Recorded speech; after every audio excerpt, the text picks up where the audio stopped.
ശബരിമല സ്വർണ്ണക്കൊള്ള മൂന്നാം കേസിലേക്ക് കടക്കുകയാണ്. കൊടിമരം പുനഃപ്രതിഷ്ഠ നടത്താൻ തീരുമാനിച്ച വിഷയത്തിലും കേസെടുക്കാനാണ് അന്വേഷണ സംഘത്തിന്റെ തീരുമാനം. എന്തുകൊണ്ടാണ് കൊടിമരം പുനഃപ്രതിഷ്ഠ നടത്താൻ തീരുമാനിച്ചത് എന്നതിൽ സംശയം നിലനിൽക്കുന്നുണ്ട്. പഴയ കൊടിമരത്തിലുണ്ടായിരുന്ന സ്വർണം എവിടെയെന്ന ചോദ്യമാണ് ഇപ്പോൾ ഉയരുന്നത്. പുതിയ കൊടിമരം മരത്തിലാണ്, പഴയ കൊടിമരം സ്വർണത്തിൽ പൊതിഞ്ഞ കൊടിമരമായിരുന്നു.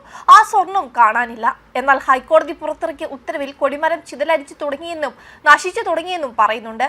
എന്നാൽ പുനഃപ്രതിഷ്ഠയ്ക്ക് മുൻപ് കൊടിമരം തടിയിലായിരുന്നില്ല, മറിച്ച് കോൺക്രീറ്റിലായിരുന്നുവെന്നാണ് വിവരം.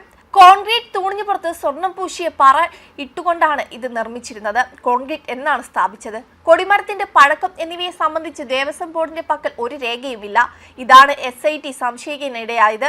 കൊടിമരം പുനഃപ്രതിഷ്ഠ നടത്താൻ തീരുമാനിച്ചത് 2014 മുതലാണ്. അതിനാൽ 2014 തൊട്ടുള്ള നടപടികൾ പരിശോധിക്കും. കോൺക്രീറ്റ് ചിതലരിച്ചു എന്നത് മുതൽ ഹൈദരാബാദിലെ സ്പോൺസറെ കണ്ടെത്തിയതുവരെയുള്ള കാര്യങ്ങൾ അന്വേഷണ വിധേയമാകും.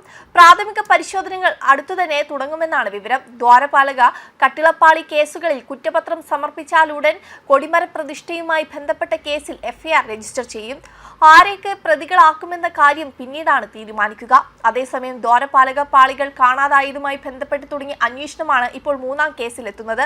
കൊടിമരം മാറ്റിയതുമായി ബന്ധപ്പെട്ട് വിപുലമായ അന്വേഷണത്തിനാണ് പ്രത്യേക അന്വേഷണ സംഘം ഒരുങ്ങുന്നത്.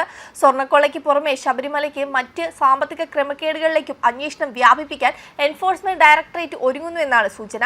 ക്ഷേത്രത്തിലേക്ക് ലഭിച്ച സംഭാവനകളിൽ അടക്കം ക്രമക്കേടുണ്ടെന്ന വിവരം ലഭിച്ചതായി ED വ്യക്തമാക്കി. ഇതുമായി ബന്ധപ്പെട്ട് ED നേരത്തെ പ്രാഥമിക അന്വേഷണം നടത്തിയിരുന്നു. ഇതിൽ ക്രമക്കേട് വെളിവായതായി ED കണ്ടെത്തിയിരുന്നു. ആചാരവുമായി ബന്ധപ്പെട്ട് നടന്ന സാമ്പത്തിക ഇടപാടുകളിലും ക്രമക്കേട് നടന്നുവെന്ന വിവരവും EDക്ക് ലഭിച്ചിട്ടുണ്ട്. തട്ടിപ്പിലൂടെ ലഭിച്ച പണം ആർക്കൊക്കെ ലഭിച്ചുവെന്ന് കണ്ടെത്താനുള്ള പരിശോധന തുടരുകയാണെന്നും ED വ്യക്തമാക്കി. അതേസമയം നിയമസഭാ തെരഞ്ഞെടുപ്പ് അടുക്കവേ ശബരിമലയിലെ സ്വർണ്ണക്കൊള്ള കേസ് തികഞ്ഞ രാഷ്ട്രീയ വിഷയമായി മാറുകയാണ്.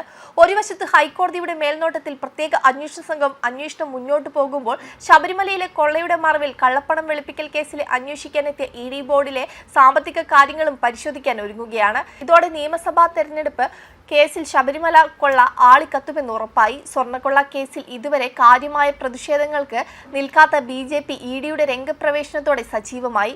കടകംപള്ളി സുരേന്ദ്രനെ ഉന്നം വെച്ചുള്ള പ്രതിഷേധങ്ങളുമായാണ് BJP രംഗത്തെത്തിയത്. ഓപ്പറേഷൻ ഗോൾഡൻ ഷാഡോയുടെ ഭാഗമായി കേസിലെ പ്രതിയായ തന്ത്രിയുടെ വീട്ടിൽ ED പരിശോധന നടത്തിയില്ലെന്നതും ചേർത്ത് വായിക്കുമ്പോൾ രാഷ്ട്രീയ ലക്ഷ്യങ്ങളും തെളിയുകയാണ്. വെബ് ഡെസ്ക് കർമ്മ ന്യൂസ്.